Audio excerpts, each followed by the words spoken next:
What's good, mi gente? It's your boy Raul. Welcome back. This is How Do You Say Success in Spanglish. Today, my guest is Dr. Raul Fernandez.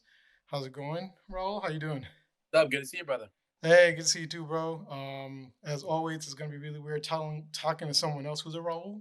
So I'm not used to calling other people Raul all the time. So this is gonna be fun. But Raul is a longtime friend of mine. I always appreciate he's one of my fraternity brothers as well.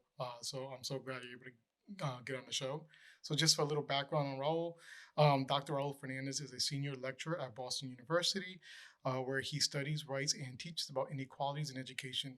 He is also chair of the Racial Imbalance Advisory Council, where he advises the Mass Commissioner of Education and Board of Education on school desegregation in public schools in the Commonwealth.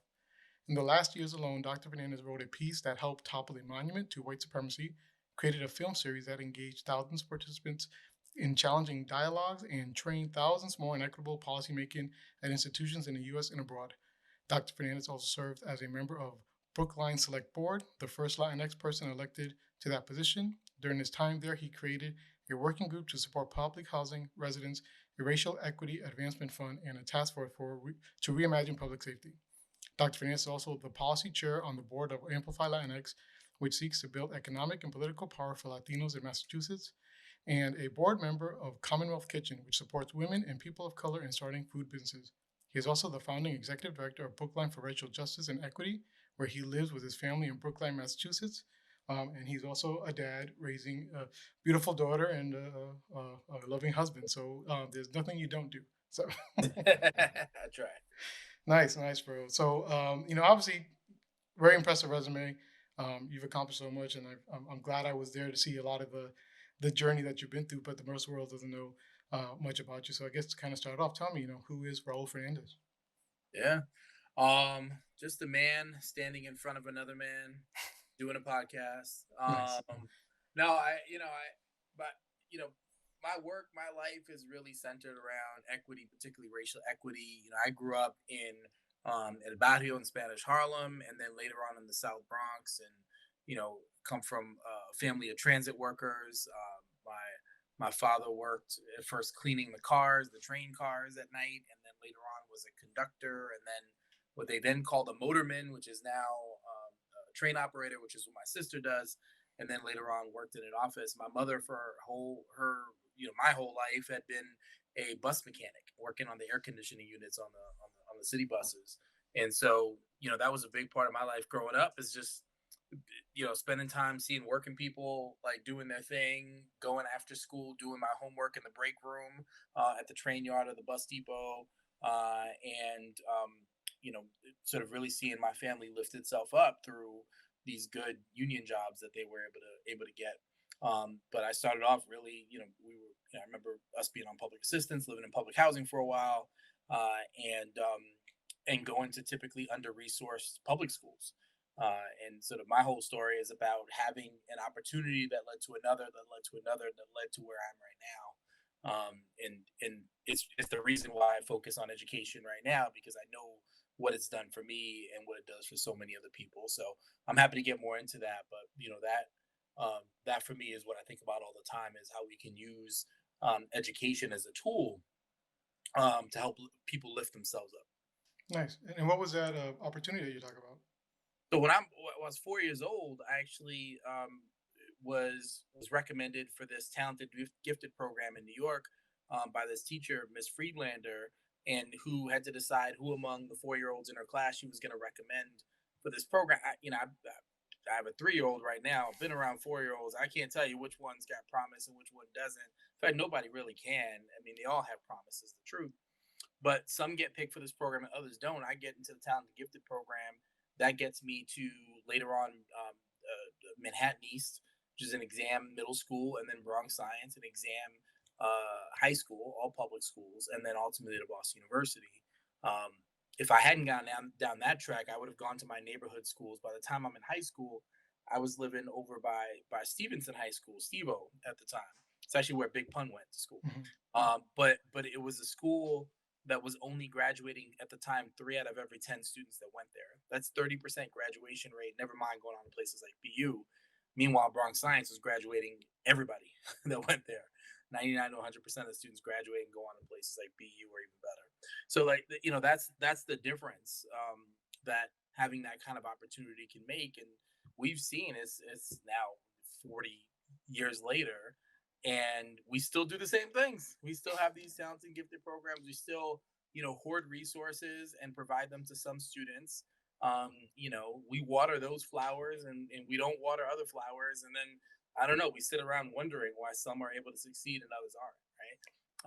And it's just, that's probably the most troubling thing is that you got people like me telling my story and so many other folks telling their stories, and it seems we still haven't learned the lessons yet. No, it's true because sometimes you never know, especially as a kid, and it probably something same thing with you. You probably didn't. I don't know if you recognized it maybe when you were at the time that I was Mhm. doing in something special, or maybe you're walking by, like you said, these other schools, and you're realizing I could have been there, but I'm on this path. I mean, did you ever notice the differences early on, or was that more of a kind of reflective thing? Well, bro, I mean, like, I go off to these other schools, but I still come back to the same neighborhood. Hmm. And by the time I went to high school, I mean to college, I don't know anybody else in my neighborhood that went to college. Doesn't mean nobody did, but I'm telling you, anybody I knew in my neighborhood a few years before me or even years after me, I don't know anyone that went to college, right? And so you recognize that there's, I'm living this different life, having these different experiences in school than I am at home.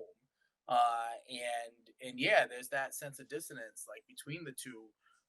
But I think I can better articulate today what those differences are, but I certainly felt them at the time. Yeah, and not just you. I think we've had other people too who have talked about the difference a small opportunity can make, where you might not recognize what the differences would be, but the fact that you were able to get one of those has really kind of pinpointed you into a different trajectory. And since you kind of had this opportunity, did you feel when you did get to college that this yes, you got to college and that's helped you get there, but did you feel like it was still enough to help you out when you were in college, or were you still struggling, or did you have any struggles in college? Still struggling in college too. So Yeah. I had applied at the time. I wanted to be an engineer. Like I wanted to build things like bridges and stuff like that. And I applied to the schools that my guidance counselor told me to apply to. So you want to be an engineer, you apply. It was 5 schools I applied to, and that was it. One of them was BU. BU I got into, and they actually gave me the most money. So Yeah. I didn't particularly like Boston when I visited, but that's where we we're going. And Look and at you so now.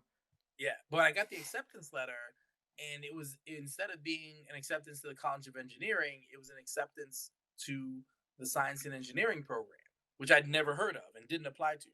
But it turns out that was a bridge program, and it was a 2 year program.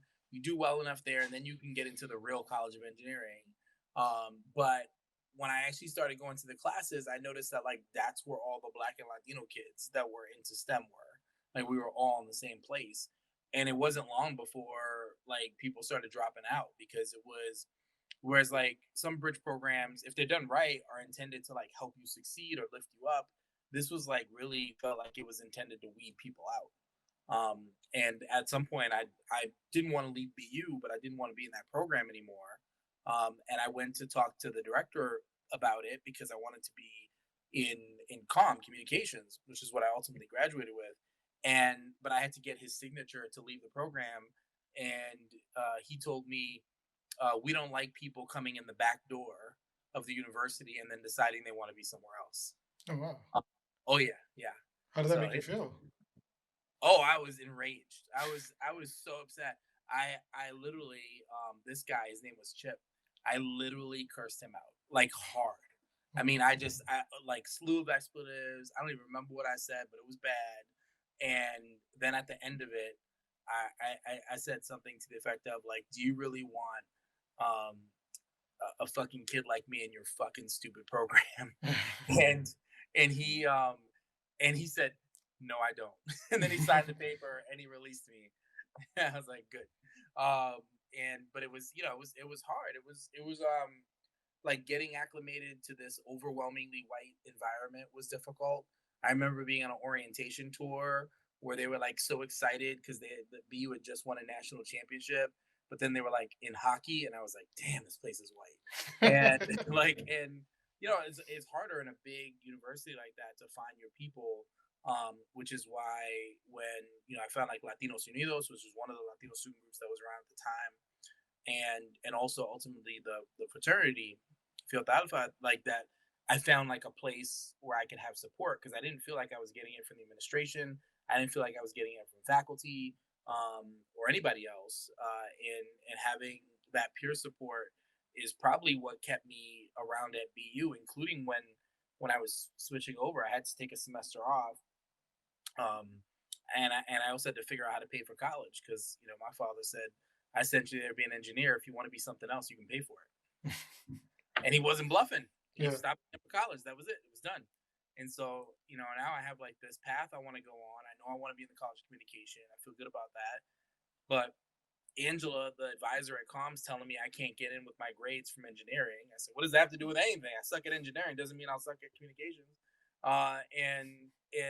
So she's saying I'm not going to get in, but I'm going to still try anyway. And I got nowhere to live now because I got no money. And thankfully, it was actually brothers that put me up on a couch for a semester and let me, get my funds together. I worked as a security guard downtown on Milk Street, um, early in the morning. I got the first tea every morning, like 5, 4, 5. I don't even know what time. Early before the sun rose, and I do that all day and make some money, and then found my way back into college. Took on tons of loans, which thanks Biden. That I'm done with right now. Oh, I, nice, nice. I ended up getting the public service loan forgiveness finally, but it was. I mean, it was so much in loans. I thought I was going to die with those, and pass them on to somebody else, I suppose. Um, but that's what it was. It was really really hard, to find my way through, and I did not feel like I had the kind of supports that people deserve. Yeah, and you mentioned the fraternity and the Latinos Unidos, and I just want to mention that you were one of the founders for our chapter at Boston University. And so, did you feel at the time that, and I know we'll come back later about some of the stuff you've done at Boston University, but did you also feel at the time that when you were there that there was something missing, and that's why you wanted to kind of create something and be more involved with something? I felt like there was something missing from me, right? I Hmm. wasn't because when the fraternity started, I was still in my freshman year, right? So I was, and we had guys that were seniors, juniors, sophomores, and then a couple of us, two of us that were in our first year, and so we were really, I think, responding to what the other guys were creating, and it felt like when it, in an environment where you feel so out of place, where you feel so disconnected, so unsupported, to see in particular, um, like these men coming together and saying like we're going to create something positive and supportive where, and also do more for our community on and off campus, like that just felt like really right to me and kind of what I needed. So, I'm a first year student at BU. I'm still selfish at that point. I'm not necessarily thinking about how much I'm gonna contribute and this and that. It's more like what do I need? And this is one of the things I needed at that point. Yeah, and I mean, I'm sure because of the fact that a lot of us roll in the same type of group that your needs also reflected on the needs of a lot of other people. So inadvertently, your selfishness still kind of helped out with a lot of other people moving forward. So, Yeah. so But you recognize that like these kinds of spaces, are so important that if they didn't exist, someone would try to create them tomorrow, right? mhm. And so there's been Latinos Unidos, there was, Mecha, they merged to form Alianza Latina, but now there's all these other kinds of Latino organizations at BU too, and it's like it's sort of like an ecosystem of support and more faculty and staff engaging and supporting those students. It's so critically important to have those kinds of spaces. I think sometimes people think of, um, in terms of like racial identity, people as like finished products. These students are black, and these students are Latino, and these students are whatever. But really, in terms of like racial identity development, like all people, I'm sure, but especially younger people are are like incomplete, and they're still forming their own identity as it relates to race and policy and just living in the world. So I always say, I came to BU Puerto Rican and I left Latino. Hmm. And now I really identify as a person of color. So even like my conception of self has broadened out further, and who I see myself in community with, like Puerto Rican, very limited, Latino, much broader, people of color, even broader than that, right? Who you see yourself as in others can change over time, and for so many of us, we're still trying to figure out like who we are in our own Latinidad, or like our own like race, our own ethnicity, our own, whatever it is. And having other people around us, even if it's not a program that's specifically, designed to work us through whatever, um, like having that space is so important. It definitely was for me. Yeah, definitely, definitely. And so obviously you do eventually graduate from Boston University in communications. What was your next step after that? Um, Working in the field, I ultimately ended up working in at a PR firm called Lois Paul and Partners that was high tech PR. I remember the big client at the time was IBM. This is when they had like Lotus as a product, if you remember that. And I was working there, just doing what you do, but promoting stuff I didn't fully understand, to be honest with you. Working with like high tech journals and stuff like that. But I graduated in 2000, um, and something happened the very next year, that September, which was 9/11. Mhm. And interestingly, at the time when that happened, I was again living on a couch with brothers. I was supposed to have moved in somewhere in September of that year, and it didn't work out. So I had money, but I didn't have a place to live, and the Mhm. guys put me up again. And so I remember when 9/11 happened. But after that, basically the dot-com bubble had already burst at that point. If you remember dot-com, Mhm. dot-com and all that kind of stuff. And so a lot of PR firms were in trouble already. In fact, my firm had already had a round of layoffs. And in that round of layoffs, I actually got promoted to somebody else's job who got laid off because I was cheaper, right? Mhm. And so they put Mhm. me in that person's job, right? But then after 9/11, the economy really tanked, and the PR firm basically closed up shop. They kept a few people on in case there might be new business in the future, but the rest of us all got laid off at that point. And there were really no jobs to be had for a while. And so I was getting these unemployment checks, and one of the brothers at some point says, "Hey, I'm down here in Miami. We have a 3 bedroom apartment, only two of us living in it. If you want to come down here, ride it out for a while, like come through." I was like, "Bet, I'm out." It was if you worked in PR, like you could not find a job at that point. It was just impossible.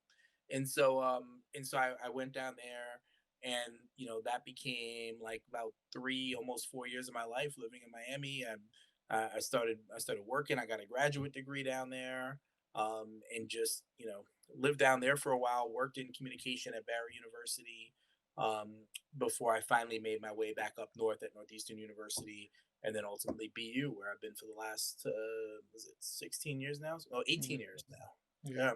When did you come back up to Boston from sunny Miami? I was having a good time in Miami, but it didn't feel like a serious place to me, to Mhm. be honest. I remember like lots of just conversation about Britney Spears, but not much else. And she was a singer, you may remember at the time. Anyway, Mhm. but it was I just remember feeling like disconnected from the real world living down there. I mean, I was literally living on South Beach at some point, Mhm. with another brother, and just it just felt like not real to me. And I think I wanted to get back up north, seasons and all that kind of stuff. Yeah, Nice. Nice. And then you said you went to Northeastern? yeah. I worked at Northeastern for a year in the PR department there, which was a hot mess. Mhm. But yeah, I came up to for that job, and it was. Let's say I've been there a year, and at some point, the place where I worked at BU, the Howard Thurman Center, the assistant director, the first ever assistant director, was leaving, and she actually had lived on my floor freshman year at BU, Warren Towers. And she said, "Hey, Raul, I'm leaving this job, but I think you'd be good for it." And it wasn't like we were like very close, so we didn't like hang out or anything. But she's like, "I think you'd be good for this job." And I was like, "Oh, let Mhm. me take a look at it." And it was interesting, and I applied. It was basically this community space, really a community space that really attracted a lot of students of color. to it, but wasn't specifically only for students of color. And I applied and ended up getting hired for the job, and it was one of the best jobs I've ever had. And did that change your trajectory a bit? Like, are you doing a lot of PR stuff? Yeah, I basically left PR behind at that point. I mean, you still have comm skills, which benefit in different ways, but I left it behind at that point. I had, when I was working in PR, I had some bad experiences at Northeastern where they, at some point tried to get me to do PR for this report, which was like, I mean, I've never like I've seen, I guess I've seen worse science, but this one was really bad, and it was basically a report that was done ostensibly by this faculty member from Northeastern, but it was funded by the Center for Immigration Studies, which is bills itself as nonpartisan, but every piece of research they've ever put out is that immigrants are terrible. They're just horrible. They're bad for the economy. Just immigrants are bad. And so they're just a really well-known BS think tank that just tries to popularize research about immigrants being terrible. And so I was really surprised that we were even going to promote this thing. And so I told them that I wouldn't do it, that there was junk science. It was no new research. They just took existing data and crunched it in a certain way that told the story they wanted to tell. And I was told that I had to do it anyway, and that I should think about what it meant for my career and all that kind of stuff, and maybe I should sleep on it. And I just told them I could sleep on it if you want. I'm just happy to give you the same answer tomorrow, but I'm not doing it. And I think from that point on, they were like, "Well, he's not a team player," all that kind of stuff. But from my perspective, it was, you gotta have some kind of, when it comes to your values and things like that, you gotta have some kind of line that you're not willing to cross. Yeah. And it's a real shame that they tried to push me past that line even after I made it clear that it was there. But so I wasn't long for that job. Those folks were bad business. I don't know that department's even improved since then. It's been many years. But I definitely was like, I got to get out of here. And it just happened that the BU opportunity came up. Yeah, and so the Howard Thurman Center that you worked at, can you tell me a little bit about what that was and what it meant? Because you said it was very it attracted a lot of people of color, and Yeah, it kind of evolved with time, I think, as well. So can you tell me a little bit about that? yeah. It's the Howard Thurman Center for Common Ground. It I mean, just a wonderful space it was. I mean, now it's in a different location, a different vibe. I don't really know as much about it now, but at the time, it was like a living room in the campus, and BU is a place that never did really understand or make space for people to engage in their own identity development. And so, whereas Northeastern, for instance, has long had an African American Center, John D. O'Brien Center, Latino Student Cultural Center, Asian American Center, and other spaces like that. BU never has, and still doesn't to this day. BU finally opened its first center for LGBTQ students after decades of students sort of agitating and advocating for such a space, but have never had a space like that for folks of color. The closest thing that existed was the Howard Thurman Center, and so even though it was never in any way, you can't find anything in the sort of the mission statement or anything that says this is for kids of color, whatever. Um, as I mentioned before, these spaces are so important that folks will find a way to make the space where they can. And so that's exactly what happened at Thurman Center. And so there were many students that came to programs there from all different backgrounds, but you would routinely see Black and Latino students and Asian students like spending a lot of time there. When they were just grabbing lunch, they'd come down and eat there. When they were between classes, they wanted to study, they would come hang out there. And then there was a lot of programming by student groups that was taking place there too. Yeah, it's I remember my freshman year, which I think was in 2001, so right during like 9/11. But I think you're right. You come into college campus, you feel like a small number in a big pond that you're not used to, and it's a different ocean for you, and you're just sitting at every dining room table, and you're looking at like, I think that person's Latino. Maybe I can go talk to them. I see that person. And then you go to these clubs and you go slowly, you start building your thing and having a centralized location for that really, I think, makes a difference for the comfort level. And that comfort level is, I think, makes college less hard. I think when you're not worried about stuff and you're not anxious and you're not your emotions have a big impact on how you do in college, and when you're feeling more comfortable, Hmm. they do make a big difference in that. So I remember when the Howard Thurman, I think it was I was in school when that started, and I think I was at my tail end when you started working there as well. Right. So we did a lot of stuff there. So it was good times. But Hmm. obviously during this time, and you've gone through all this stuff. Um, Obviously you go get your PhD as well, um, and I think your focus was it educational inequalities for the PhD? Yeah. So at that point, I worked for 5 years at the Howard Thurman Center, and then I switched to go work at Student Activities to be like their associate director, and the dean of what was then called the School of Education. Now it's called B. Wheelock College of Education and Human Development. But the dean there, Hardin Coleman, who knew me through, I don't know, we programming, whatever stuff we did, probably through the Thurman Center, and he was like, "Have you thought about doing a doctorate?" I'm like, "Not really. I don't know. I guess maybe." And he kind of convinced me to do it, and fortunately, when you work at a university, you get typically some kind of tuition remission that either covers all of, or in the case of BU, most of the cost of getting a degree. And so I was able to work at the university while going doing part time a doctoral program, and it took me about 5 years to get that degree and get it done.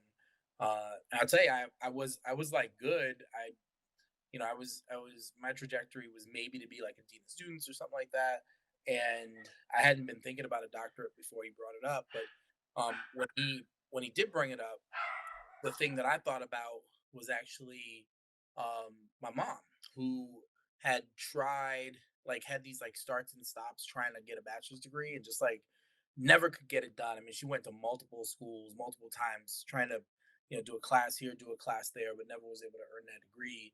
And so for me, I was like, this is something that I could do. I have the ability to do it. I have like the privilege to be able to do this, to like earn this degree. It would feel wrong not to do it because I knew I could, and I had the personal ability to do it, but also the luxury to do it as well. And so I sort of committed myself to doing it, but sort of in her honor. She's still around, but like in her honor, to be able to give that degree to her, which because the reason she wasn't able to get her own degree was because she was taking care of us, and like looking after us, and also working. She wasn't, she was doing all the things, and which made it difficult for her to be able to do that for herself. And Yeah, so it's important for me to do that. yeah. No, I think you know, it's a continual thing. I think that you're talking about where it's like there's been these opportunities that have kind of presented themselves in your life, whether it's a nudge in a direction to go get your doctorate or something like that. And I think for a lot of us, the idea of risk in taking those opportunities, especially when you have an opportunity, because there's always as you go with life, there's always situations where I can't go now. I have kids, I have family, I have to do stuff, and there's good reasons where it might delay you even more. But just building the courage to kind of come up and say, yeah, maybe I should take this opportunity, and what's the worst that can happen in doing that? I think that's something we challenge ourselves, as Latinos of, you know, taking that risk because our families always, I always go really risk averse. Just go to work, make some money, shut up, and be happy with what you have. Don't try to do too much. So, but that's Yeah. good, man. And so, did was your doctorate? Is that when you started doing the education inequalities, or was that kind of something afterwards? Yeah, yeah. So it was in education. I mean, my doctorate itself, like my dissertation, was like about something else. It was not unrelated, but it was about student trustees. So students that are on boards of trustees, which is not. It's more common in public institutions, less common in private institutions like BU.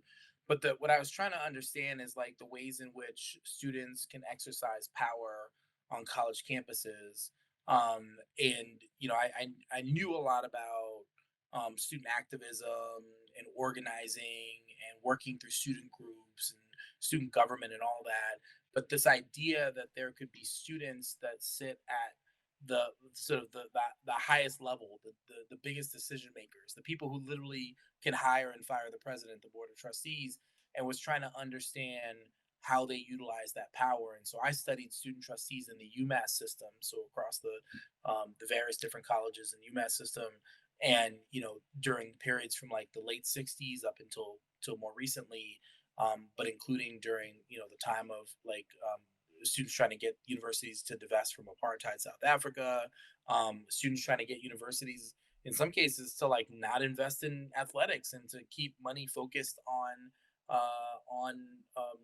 to the educational mission, to keep tuition from going up, like all the things that like now we see how much tuition has skyrocketed, and students were trying to stop that from happening. How much our colleges are about things that have nothing to do with learning in some cases, and students were trying to stop that, and how much our colleges, um, you know, many of them bring in so much money, and make investments in really problematic ways, and how students were trying to stop that. And it's just really interesting to study. Uh, but I think also because of my work in administration, which really was you sort of got me more focused on the inequities that we see on college campuses. And then through my doctoral studies, understanding more of the history of colleges and how they weren't built for all of us, not even most of us, and how we see the legacy of that today. I started digging more and more into that, and really have carved that out um, as a niche for myself within the world of higher education.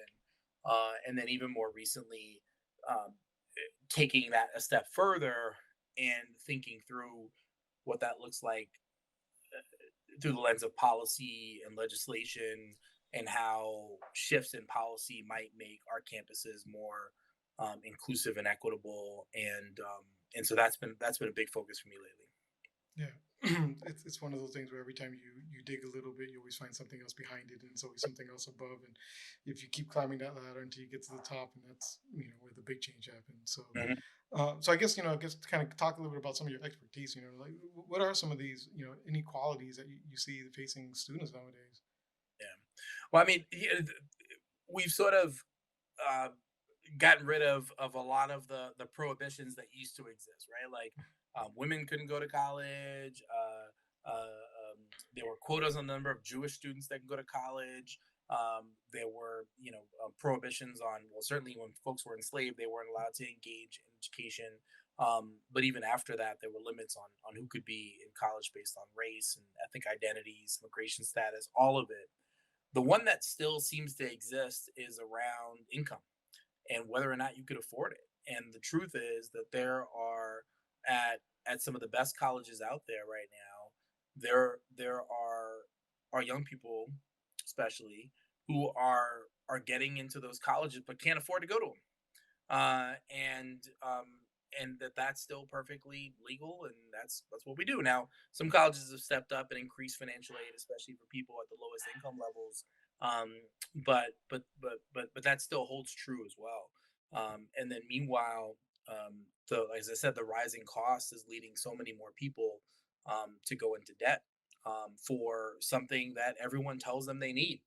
So if you don't get this degree, you're not going to earn as much money as folks that do, or you're not going to have the same opportunities. And now that that job that used to require a high school degree, which requires a bachelor's degree. By the way, the one that requires a bachelor's degree now requires a master's degree, and you just have to like keep doing this thing. I think that's a really big issue across the board. When you start thinking also about the racial inequities on college campuses, the legacy of exclusion that has sort of created this environment where so many students of color still feel like it not feel like, but clearly understand that these spaces weren't built for them, and that our faculty and even staff still don't reflect the student body today, which is significantly more diverse than it's ever been. And there's need for changes there as well. And then on a policy level, we have a changing landscape out there. You have the Supreme Court that just undid what we knew as affirmative action in not a total way, but in a major way. And we have states across the country that are banning what I do. Yep. Literally, the classes I teach, the work that I do here in Boston, I couldn't do in a growing number of states across the country right now. And so, understanding why that's happening, what the implications are, and what we intend to do about it is a really important thing to focus on right now. Yeah, yeah, and you touched upon a lot of different things, and so but one of the things that hit hard, I think, was the economic aspect of things, where um, my dad is a immigrant from Peru, truck driver. I knew from the get go that we couldn't afford college, so the only way to get there would be get good financial aid or take out loans. And when I get to college and I completely mess it all up and screw myself out of most of my financial aid, and I'm paying extra classes and doing that stuff, and then I, you know, Right. fortunately graduate, but then then I'm stuck with like $60,000 in debt, and the burden of I'm 20 years out of college, and I'm still like, man, if I can get rid of these loans, I'd have an extra $600 a month. Just Right. Right. that's a big chunk of change. That's a luxury car. That's savings. That's a lot of extra money I could be doing with, and I make good money. You know what I mean? It still hurts. And Well, what's even worse is that there are people out there with the same debt and didn't get the degree. And yeah, so a significant portion of that student debt that's out there are people that took classes, enrolled in programs, couldn't finish, but it doesn't mean that they don't owe that money. They still do, and they've got nothing to show for it. yeah, yeah. And so I think like I'm big when I talk to like younger kids and generations, like teach the economics of a college degree as well, because we grew up in that the degree is more important than anything. Do whatever you have to do to get a degree. When you get out of college, you're gonna make so much money. It's gonna be worth it. It's worth taking out these loans. You're gonna be able to afford everything. This is the pipe dream you're gonna have in college, college, college, college, college. And then 9/11 happens, and you're making $15 an hour with a bachelor's for the next 15 years before you start making any good money, and your student loans are kicking in. So it's been Right. a Right. shitty ride. it's a, and I Mhm. can't wait till you know I don't have any more student loans. I'm looking forward to that day. I think I'll probably be like 65 when that happens at this point. So, Yeah. Yeah. so no, but that's awesome, man. It's I'm glad, and you mentioned a lot of stuff about policies and things like that. So Yep. you are proactive outside of what you do in higher education. Can you tell me a little bit about some of the stuff you do outside, and why you feel those are important?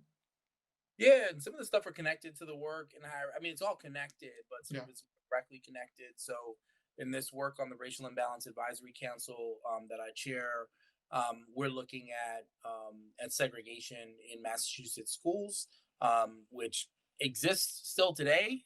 This is the 70th anniversary of Brown v. Board, and our schools are significantly segregated across the country, especially surprisingly for some in the Northeast. And in Massachusetts, we've been digging into the data. We're going to present a report in June to the Board of Elementary and Secondary Education that shows significant gaps between the experiences and outcomes of students in intensely segregated non-white schools. So schools where the overwhelming percentage of students, literally 90% plus of the students, are Black and or Latino, compared with intensely segregated white schools, where almost all students are white. We're seeing huge gaps related to chronic absenteeism, to test scores, to basically every measure imaginable that the Department of Elementary and Secondary Education tracks and requires that districts send them. Um, you'd rather certainly rather be in an intensely segregated white school than an intensely segregated non-white school by a long shot. And it is, I mean, some of it is, it's really, when you think about it, heartbreaking, because we know, because we've got a voluntary sort of desegregation program called MECO in Massachusetts, where students, if they get in, as a lottery, if you get in, you can actually leave, let's say, the Boston public schools, where you might end up in one of those intensely segregated schools and end up in a different district that's more racially balanced. And we just saw some research come out this year that shows that the kids that actually just get moved, they still live in the same neighborhood, by the way, They just go to a different school, kind of like I did. They Mhm. just go to a different school, that the outcomes for those kids in terms of test scores, in terms of graduation, in terms of getting into college, all of it are significantly better compared with students who also applied to that same program but didn't get it. And so we know it ain't the kids; it's the environment. Mhm. And unfortunately, for so many of these kids, they're being placed in environments where the odds are stacked against them in terms of being able to succeed. And it's not just unfortunate; it's unacceptable, and in fact, it's unconstitutional. And Mhm. so, I wouldn't be surprised after our report comes out if there's not legal action trying to remedy the problems that we're seeing across the Commonwealth, particularly Boston, Springfield, other places like that. And so that's some of the work right there, is really trying um, to draw attention to this issue of segregation. Related to that, there are bills that would attempt to put more teeth into the oversight around issues related to segregated schools. Would put more funding toward addressing these issues, and those are the kinds of things that I think after we put this report out, and part of the report will be supporting those bills, but really getting behind, shifting the legislation, so that this isn't allowed to continue with so little engagement. It's really sad. Like, we ask questions about, like, um, the Board of Elementary and Secondary Education is supposed to send a letter to districts when they're out of compliance with what we have a law called the Racial Imbalance Law, that doesn't that makes it illegal to have the kinds of school systems that we see right now. And we asked in the last 20 years, how many times has the board sent a letter like that to a district? And the answer was zero. And so even the body that's supposed to be doing oversight hasn't been doing the oversight. Yeah. Is really, it's embarrassing, and like I said, it's not just unfortunate; it's unacceptable. And so that's really important work at the local level. Um, you mentioned I'm the executive director of Brookline for Racial Justice and Equity. And so, in the community where I live in Brookline, it's a nonprofit organization that's looking to build an informed, motivated, and organized constituency around racial justice, but really as a method of policy change, to start to build a constituency that says we need something different here. We need greater access, greater housing affordability, for affordability in childcare, so that underpaid people, especially people of color, can afford to live here. Mhm. We need to feel more included, more part of the, represented in elected and appointed positions, and like their civil rights protections. And then we need more access to opportunity. To the schools should work as well for us as they do for anyone else. And even in our schools, we see big gaps based on Black and Latino students compared to the white and Asian students in our schools. Um, and then also around economic opportunity. I was just looking at a report that shows actually Massachusetts has the biggest gap in in in in income between white and Latino residents. Mhm. Connecticut's second, by the way. Yeah. Rhode Island's on the list too. It's actually interesting. Is a lot of blue states where you see Mhm. the big gap there. And so addressing those kinds of inequities are really important too.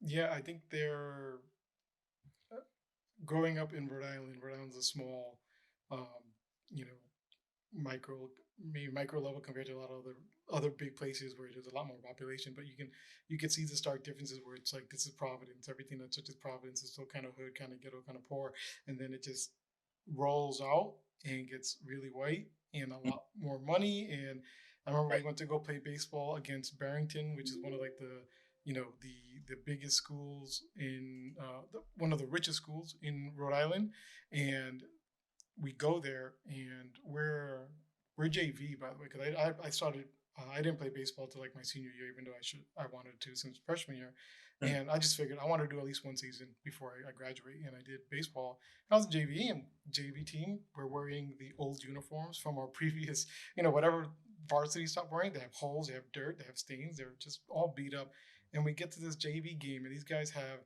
custom jerseys with their names on it, with fitted hats with their names on the back of the hats, and I'm like, we're gonna lose, we're gonna lose, we're gonna lose. And we did. We got our asses whipped. But it's like, but it was like that was a prime example of what you're talking about on a baseball field, let alone like in society and stuff like that, where it's just we're 30 miles away and it's a completely different world.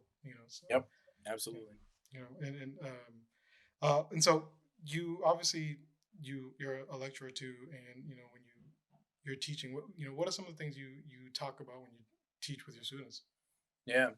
Well, I think really understanding the interplay between so I teach a couple courses, one on what's called diversity and justice in education around social justice and ed, another one on school segregation, and then others that are about more like the history of higher education or current issues in higher education, those kinds of things, and really understanding the interplay um, between activism, advocacy, like those who want to push for greater equity in education, the interplay between that and also policy legislation, like how do you actually get it done, how do and what are the headwinds, what are the tailwinds, like what can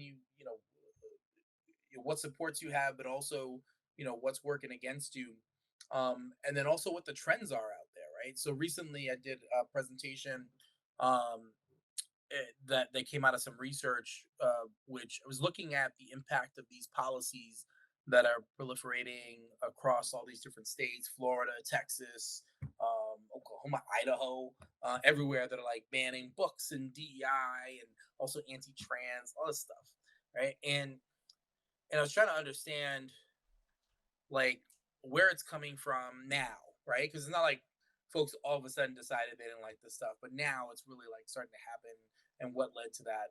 But in understanding that, I came across the the voter registration statistics for Florida, and Florida is a state that actually, you can see when people register to vote, they have to declare a party. They can declare Republican, Democrat, unenrolled, they can independent rather, and I probably some other parties, but those are the ones that are the most popular. And what we're able to see over time is like how those numbers have changed. And so, I was talking with our students about is, you get Ron DeSantis coming into office in 2019, right, the governor there, and then you have COVID hitting in 2020. And one of the things Ron DeSantis did in COVID, he said, don't worry about vaccines, don't worry about masks, everybody's going to school. Like it was crazy, right? Hmm. But you know what? People loved it, and massive amounts of people moved to Florida because they wanted their kids in school, because they wanted to be able to go to nightclub, they wanted to be able to not wear a mask, not get a vaccine, all that kind of stuff. And what we start to see is a shifting of the registered voters away from Democrats, which had a quarter million voter advantage, when he got elected, and then after that really starts to sort of eat away at that. Then comes 2021, where he starts his campaign against woke and starts all the "Don't Say Gay" bill and all the other bills that everybody probably knows about at this point. And what's happening there is more people love that and are moving to Florida. And at the same time, there's a lot of people who vote Democrat that are leaving Florida because they don't want to live like that, right? And then also the stuff, the Roe v. Wade decision, abortion, all that, and people are like, "I'm out of here." And so we're at the point now where before he took office, or even when he took office, Democrats had a $250,000 voter advantage.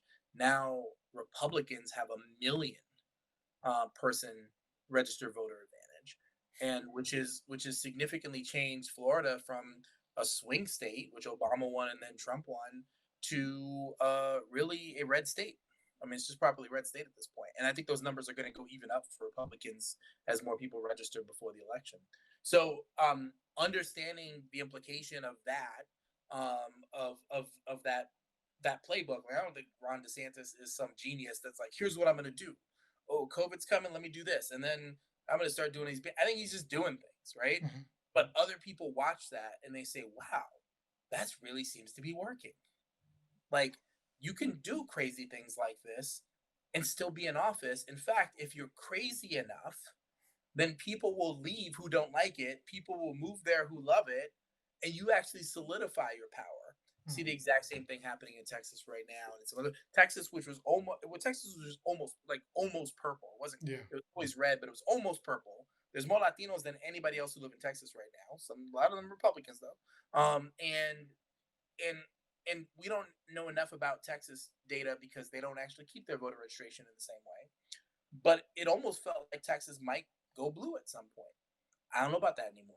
Greg Mhm. Abbott's basically run the same plays, and we see the same thing happening. And so nationally, we're starting to see that. I don't in recent memory, right? Going back to the civil rights era, certainly, but in recent memory, I don't know that it's been this different to live in a state in a long time. Meaning Mhm. the difference between what rights you have access to, what books you have access to, what kind of healthcare you have access to, is significantly. I mean, it's a significant difference between Massachusetts and a Florida Mhm. and in many other states, right? It's just significantly different. And because of that, and because that these laws have been passed by state legislatures in which power has become concentrated, meaning even if the governor goes away or just decides not to run again and somebody else becomes governor, in order to change these laws, you need the legislature to change the laws, and that's unlikely to happen anytime soon. And there will be challenges to these laws, but they're going to end up at the Supreme Court, and we know what that Supreme Court looks like, which means that these differences in living in this state versus that state are going to be they're going to persist for a very long time, and I think are going to lead to some meaningful shifts in population towards some of those states, and in some cases away from some of those states. Um, and and and more political concentration, more polarization, essentially, Mhm. in these places. And so that ain't good. It's just not. It's not good for. It's not good for United States. And it also means it ain't good for the people that stay in places because they don't really have many other options. Uh, Mhm. and so we talk a lot about that and what that means for us. I mean, for for undergraduate admissions, for instance, I think a lot more students now are thinking about the policies in the states where they're applying to colleges in a way that they probably didn't before. Mhm. Right? I'm applying to college. I'm not applying to a state, but now people are really thinking about that. I think that's gonna have some meaningful impact on where people go to college, especially at a decision making point, right? Like, you don't necessarily think about moving. You got to move my whole life, but if I'm gonna go to college anyway, I'm moving anyway. Uh, Mhm. where am I gonna go? And so those are the kinds of things that we're trying to focus our attention on and then think about, um, because what we've seen is who the president is makes a big difference on what life is like on college campuses and what life is like, period. And then also which party is exercising power either at the federal level or the state level. No, I think the the distinction between living in this state and this in that state is just going to grow, and it's going to impact especially where people decide they want to live, if they're at the decision point of going to college, not just what college they want to go to, but what state they want to live in while they're in college and maybe stay afterwards. It's going to lead to a meaningful shift, especially for anybody who does anything related to equity work or education, teaching, diversity work, all that kind of stuff. It's I can't imagine doing what I do right now in Florida. I don't think I'd be able to, right? Yeah. Not in a meaningful, authentic, honest way without fear of reprise or repercussions. I couldn't. And so I think it's something that we have to pay really close attention to. And we got election coming up, and I think that's gonna that might lead to even further impacts for the people that can least afford Yeah. And that was a lot. them. Just, you I would touched say on. in my work, I always tell my students my job's not to make you happy and make you feel good about anything. It's to tell you where things stand.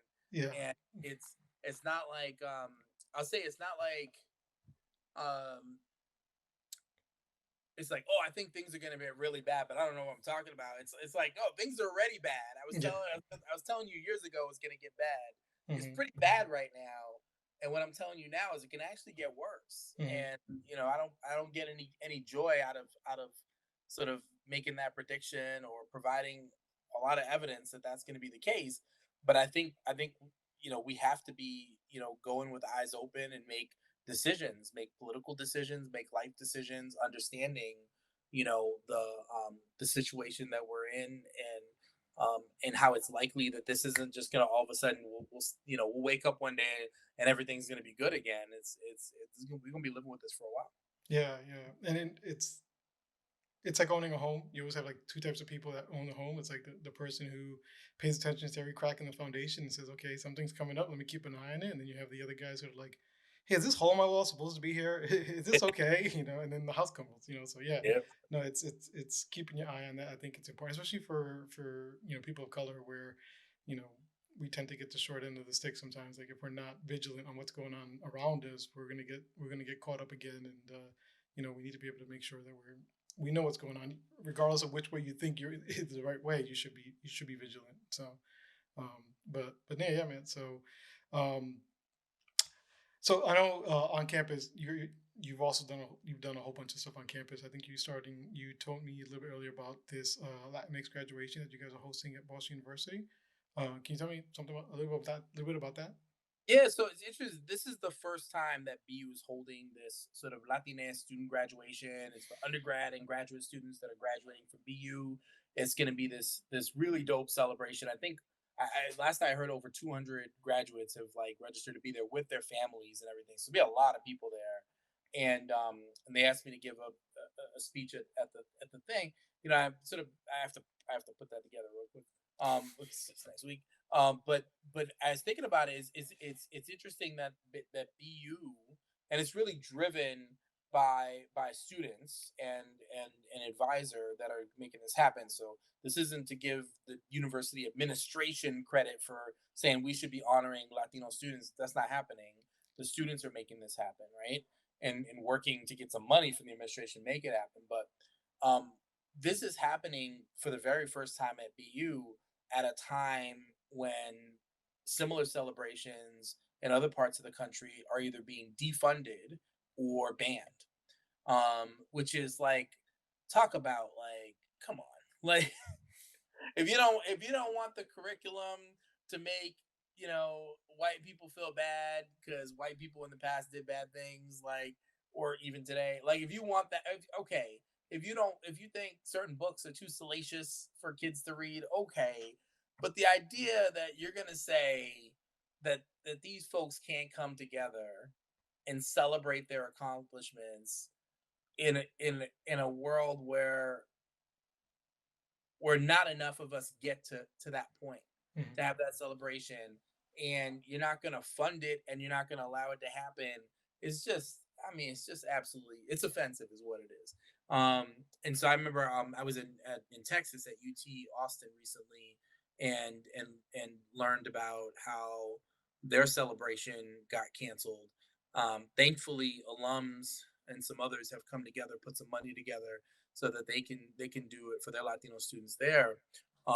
Even though the university is not supportive of it, it just makes it even more important that in places where we can do these kinds of things, that we do it and we do it big, Mhm. and that we show out and come together. I think it's going to be so great because it's not just about the students, but it's also about their families and their friends, and recognizing the faculty. I'm inviting faculty and staff to come out and recognizing just like how much it takes to get Mhm. to get one to get one of us there, and how many people it takes, how many supports, how many opportunities, to make it from here to there, and to really celebrate that. I just think it's so important. So I'm excited for that. Yeah, no, it's dope. I mean, when you made the announcement about that in our group chat, I was like, yo, that's awesome because we come into college, we feel like I mentioned before, like you're just a little brown dot in a white wave. You don't feel like you belong, and then you make your life on campus. You make a community, you build something of yourself on campus. Then you get your graduation, and for people who don't know, BU is a big school. There's 5,000 people at my graduation.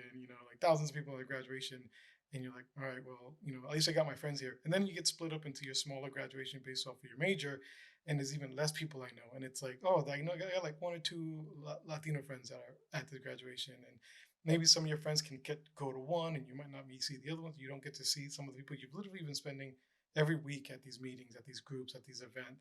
Building your family, your community on campus, and you don't get to see them graduate because you've been split up, you've been Right. separated. So that's awesome, man. I think it helps hopefully make everybody feel better about what they're doing and gives them an opportunity to feel like, hey, I get to see my family graduate as well, not just myself. So Yeah, yeah. kudos to you on that, man. That's freaking awesome, man. And so usually around the tail end of my conversation, I like to kind of come back and ask you to kind of reflect on your life and think about hey, if I could go back and talk to a younger version of Raul and give him some advice, what's something you'd tell yourself? Mm. Oh man. Um, I think I think we don't spend enough time when we're younger thinking about and understanding like finances. I remember when I went when and maybe it was still happening when you were there. I'm not sure, but there used to be in the student center. They used to be the tables were there, and there would be all these credit card companies, and they would have remember Discover Card and all that, and they would have these T-shirts and be like, "Hey, here, sign up for a credit card. We'll give you a T-shirt." And everybody's like, "Oh, I want a T-shirt," and then literally signed up for a credit card, immediately went into debt, and took years to pay at 25% interest rate or whatever ridiculous number it was, and then took forever to pay off like $9,000. Ended up taking over a decade to pay off, right? And so that's the kind of stuff that I wish I would have known about when I was younger and watch out for. And it's, some of it's natural. Like when you're young, you don't think about being 50 or 60 or whatever it is, right? Like you Hmm. don't think about that. But at the same time, I think there are folks that have the social capital around them, like folks that like get understand credit scores and get their kids from when they're the youngest age possible. They get them into the system to be able to start building their credit score and have that credit age that's so important to your score and all that kind of stuff. And it is, as far as I can tell, even for those of us that also we bachelor's degrees like everybody else, masters like everybody else, doctor like everybody else, are still not in the same place financially as people who had that social capital and who had that generational wealth. And so I think a lot about how do we help people build that for themselves, when they don't have all that to begin with. And if I go back to myself, I'd be like, all right, here's the deal. You're gonna be around for a while. I know when you're young, you don't know how long you're not thinking about that far along, but you're gonna be around for at least a little while. You're gonna have a kid and this whole family, and you have a lot of responsibilities at some point. Here's a couple things. Just get yourself ready for that. I think that's it. Other than that, I mean, you know, I I made lots of mistakes. I don't really believe in sort of going back and regrets and everything. I think the only thing I regret from undergrad is not studying abroad. And I maintain that the only reason I didn't is because no one even mentioned it to me. If somebody that was older and that I respected said, "Hey, you should go study abroad first," I probably would have done it. I just Mm, no one did. yeah, No one ever mentioned it. yeah, But outside of that, it just um, like I feel good where I'm at, and if I start going back and changing things, then I wouldn't be where I'm at right now. hmm So I feel pretty good about where I'm at, and I wouldn't do that. But I think if there was anything I could do to sort of get to where I am now, not professionally, but just like mentally, like understanding, seeing the world as it is. If I can get there sooner, I'd probably want to do that. But I also had some good years in there where I was just a hot mess having a good time. So yep. I wouldn't want to take that away from me either. Yeah, exactly. Yeah, don't take away my fun times. Yeah, And those it's years funny were you mentioned those credit card things because I remember they were still when I was an undergrad. It was they were there all over the place, and there was a time where I was a broke kid. Um, I had credit cards that I wasn't paying off because I did what you're talking about, signed up for credit cards and racked them up, and then couldn't afford to pay them off, and so my credit was shit. And I'm walking home from class, and they're giving out a free Domino's pizza if you sign up for a credit card.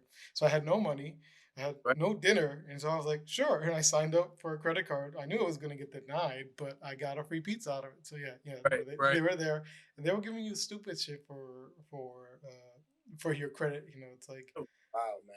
It's like that, like the what's it called, the apple in Adam and Eve. It's like here's a pizza, and I'll take your soul. It's like, Hmm. I'm gonna take your credit score with me. But yeah, no, they're assholes about that. So Yeah. But that's um, I think as I think about like that like economic development stuff, is really in community, it's really what I'm focused on right now. Like outside of education is like how do we help people level up? You noticed earlier as I talked about people being underpaid, not low income, mhm, because low income almost like seems like it's saying something about them, mhm, right? But underpaid says something about the system because there's people that work jobs just as hard as anybody. They do all the stuff the Republicans say they should do, right? mhm, You lift yourself up by go get a job. Not everybody's gonna start a business. Some people are gonna have to work like in minimum wage jobs and not necessarily be able to do that. But it's things that we either want people to do or need people to do, right? Like who wants to go to a restaurant, like like seat themselves, go in the back, make their own food, serve it to themselves, and then pay the bill on the way out. That's called being at home. You know what I mean? mhm, Like, but you want to go out. Well, if you want restaurants to exist, you got to recognize that people live off of what they make working there, mhm, right? And these are underpaid people who work their asses off, and it's not just in the restaurants, all kind of industries, and they just don't get paid enough to live somewhere, to put their kids in childcare, which they need to, and then also eventually to like maybe level up by having their kids go through college or whatever. And these are people that also are performing necessary functions or at least things we want people to do in society. And so I just think really referencing like the fact that these folks are underpaid is really important, and thinking about how we can help them level up, by fighting for better minimum wages for everybody, and better benefits and time off, especially when you have a kid or taking care of somebody who needs it, and then also things like basic income, uh, that allow people you know the support they need and the dignity, to take care of themselves and their family. All those things are just like are to me no brainers and so important, and would improve everything else, would improve educational outcomes, would improve health outcomes, would reduce crime, and reduce homelessness, all things that would be really good. And it seems like it's the thing that people have the hardest time doing is saying like, yeah, I'll give you anything. I'll create food pantries on every corner. I'll, whatever, those kinds of programs are fine. But the idea of just giving people more money is mhm, just so, and we have it is the problem. The thing is we have it. And just the idea of giving people more money, even when we have it, is just seems like so wrong, even to Democrats, by the way. mhm. Yeah. And I'm hoping that in this next generation we can shift that, Mhm, and understand that like we're going to get better outcomes for everyone, for society, if people have enough that they can afford to live safely, that they can have their kids taken well care of. I think that's really important. The last thing I'll say is, it lasted 2 years ago now, maybe.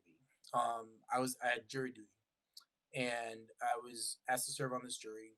And I love jury duty. Some people are trying to get out of it, like openly, and I love it. I think it's great. I've I never seen. every time I'm on jury duty, I'm like, I hope I get picked. Yeah, I'd yeah. love to be in court. It's like I know I'll make a decent decision. I don't know about all these other people, so I'm trying to get on there. And so I did get picked, and I was like, all right, this is the first time ever. And it ended up being this case where everybody involved was Brazilian, everybody, and immigrants, and they lived in this building in Quincy and in Massachusetts, and basically all of them worked, minimum wage jobs or under the table jobs, like off the books kind of stuff, right? All of them. And these parents, they for these two girls, they basically had no real options for affordable childcare. So there was a woman in the building that said, "I'll watch your kids."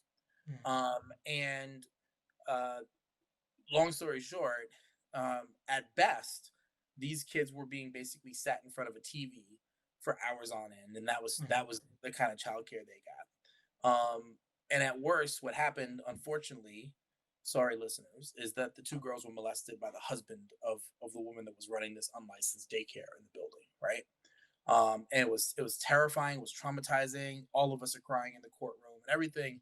But I'm also thinking about the difference between what those kids are getting and my kid, and how, because I'm not wealthy, but because I got enough to afford it, like my kid is in high quality childcare where I know she's safe every day. I get pictures throughout the day of what she's doing, notifications if anything happens, maybe she tripped or whatever.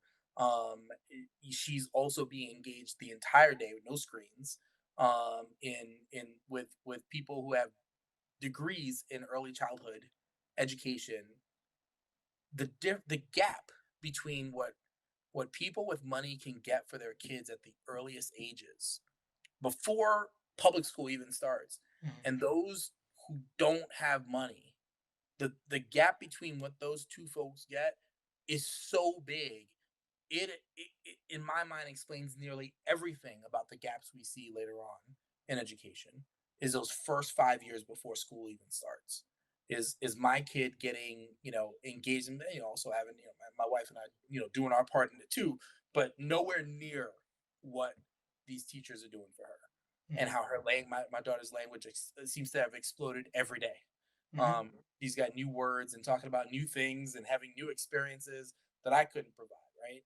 Compared to what those girls faced in Quincy, and even without the horrors that they face, like even just not that kind of level of engagement in learning. The That right there, if we could focus on fixing one thing immediately and sort of throwing whatever money we have available to that, is producing, making sure that there's high quality um childcare, for every kid out there, um at no cost, frankly. Like that would be the biggest thing that we can do. And so that's something I've been trying to push for here, and I'm going to be fighting to make that happen. But it's that alone, if people don't want to give money to families and all that kind of BS that people feel about that, I think that's wrong too. But at the very least, hopefully we can agree that the kids between the age of 0 and 5 deserve the best possible chance, to get a start in Mhm. life. We can get down on that. Yeah, yeah, man. Yeah.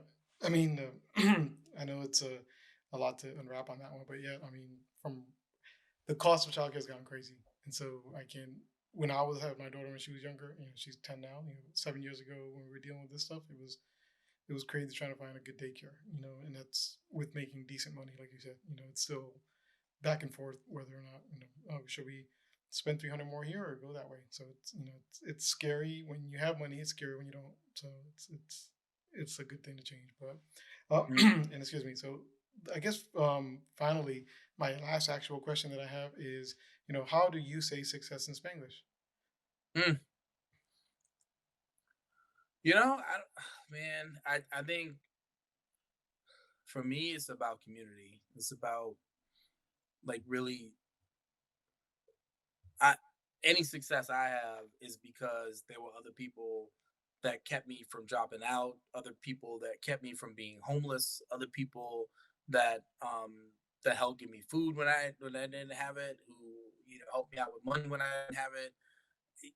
Just having that kind of safety net of people that are gonna, like hold you when you need it and lift you up when you need it has made all the difference for me. And so, I think that's there's a lot of pieces to success, Spanglish or otherwise, but for me, being in community, with you and the other fellas, and with all these other people where I live now, like how we look out for each other, like that's the thing that made the difference for me.